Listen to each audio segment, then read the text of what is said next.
Hey everybody, today we are going to do a review and a deep walkthrough of the menu of hooked seafood on board Symphony of the Seas of Royal Caribbean. Let's go talk about it.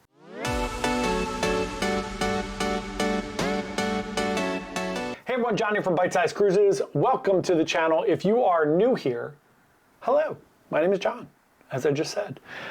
We are a travel agency trying to give you the best information possible about cruising so that you can plan and go on an amazing, incredible cruise vacation. If that sounds good, we would love for you to like and subscribe if you find this video helpful. If you find this video helpful, whatever language that was, come along with us on this fun cruise journey. Today we're talking all about hooked seafood. I tried every single dining option on board Symphony of the Seas, whether it is a paid option or an included option. So I'm doing a video on all of the included and then each of the specialty dining, so you can find those on our channel as well. I'll link a few of them in the description, as well as the menu for hooked. So today let's talk about hooked seafood. As always, give my little caveat. If you are going on a cruise and you're going to try some dining and you're watching videos, remember, take all of these with a grain of salt. Food is very subjective. This is based on my palate, based on my experiences through life and what I like to eat and what I don't like to eat, so could be completely different. I recommend that you always go and try these restaurants on your own and let me know what you think when you get back. If you agree or disagree, it's totally fine.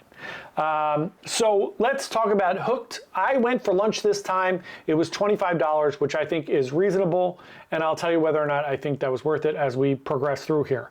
So I was on Symphony in 2022 in December, and I had dinner at Hooked, and I didn't find it to be great. I thought it was okay, and I felt at the time that I didn't think it was worthy of being specialty dining. At the most, like if they had a tier like Princess did of like casual dining, if it was maybe like 10 bucks or 15 bucks or something like that. But for dinner, it's pretty expensive. It's 60 bucks. For lunch, it's 20 something. So depending on, obviously things vary based on the sailing. Look, if you have the unlimited dining package, what's the difference? Just go and enjoy it and eat it for what it is. But if you're paying for it separately, I don't really think maybe worth the cost of admission. So let's get more into it. I was on the sailing of September 8th, and I went for lunch. You have a few options for appetizers: soft shell crab, drunken mussels, oysters, and baked oysters, raw oysters, and shrimp, like a fried shrimp. Then for entrees, you can get a crab cake, Maryland crab cake, fish and chips, a fresh fish of the day, Maine lobster roll, messy fish sandwich, or Maryland clam strip sandwich. Lots of seafood. So last time I was on, I had a pretty full meal for dinner. Lunch is a little bit different. It's a little more pared down. So I decided to get the fried shrimp. I figure you can't really mess up fried shrimp, right? And then fish and chips. I love fish and chips. I think it's great. And it's, again, something that's fairly easy to make. I think you can mess it up. I've had bad fish and chips. I do want to say that I would like to have gotten a lobster roll, but I don't particularly enjoy the Maine lobster roll, which is the cold one. I'd prefer the Connecticut lobster roll, which is the warm one. Whatever your opinions are. If you like one or the other, it's fine. I'm not particularly passionate about it. I'm not going to fight you on which one's better. That's just the one that I particularly care for. I don't mind the other one. It's lobster, of course. I will eat it. But I just thought fish and chips would be a better kind of barometer for the restaurant than just slapping some lobster on a roll and putting some mayo or butter on there, right? So for sides, you can get French fries, coleslaw, corn on the cob. And then desserts, coconut cream pie, cherry pie, lemon tart, or the chocolate brownie. So like I said, I started out with the fried shrimp. It was just okay. It tasted like any fried shrimp that I've ever had in any, dare I say, Red Lobster or anything like that. It's probably slightly better than Red Lobster. But some people love Red Lobster. Look, here's what I will say. Controversial as this may seem. You'll see in here, I had the cheesy biscuits, which they bring out, which look incredible. In reality, they're okay. let's all be honest. No matter what your feelings are on Red Lobster, their Cheddar Bay biscuits are incredible. And if you don't think so, go to Red Lobster right now. Look at the dumpster fire that is Red Lobster and then order those Cheddar Bay biscuits and tell me they're not amazing. So they're great. The cheesy biscuits here were pretty good. All right down the middle, pretty good. The fried shrimp, pretty good. The fish and chips, pretty good. Got some French fries with it.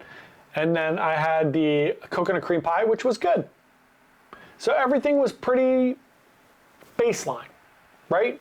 Wasn't spectacular, wasn't terrible. Again, my feelings on Hooked, and look, I love specialty dining, and I love seafood. My thoughts on Hooked are, I didn't mind paying 25 bucks for lunch, I thought it was fine. If it was a little cheaper, 10, 15 bucks for lunch, maybe 25 bucks for dinner per person, I think it would be great.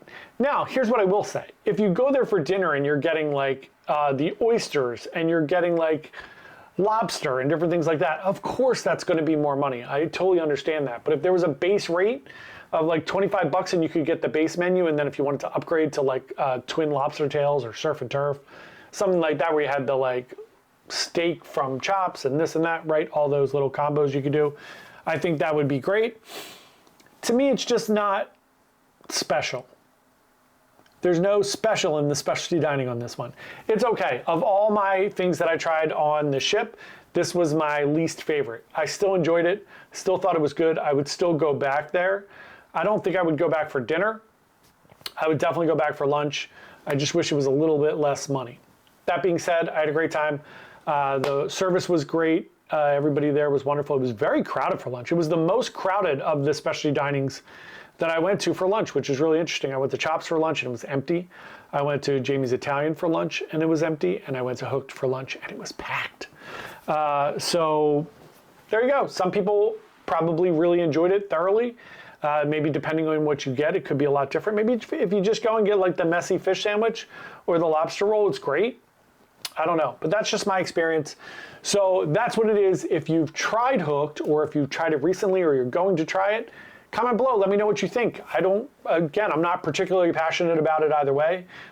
This isn't my Roman Empire. I'm not going to die on this hill. Let me know what you think, and let me know what your favorite type of food is in the comments below today. Let's do that. Thanks so much for watching. Really appreciate it. Once again, if you found this helpful at all, or you enjoy us, please subscribe. Come along with us on this journey. We'd love to have you here on our fun little channel. We put out a brand new cruise video every single day.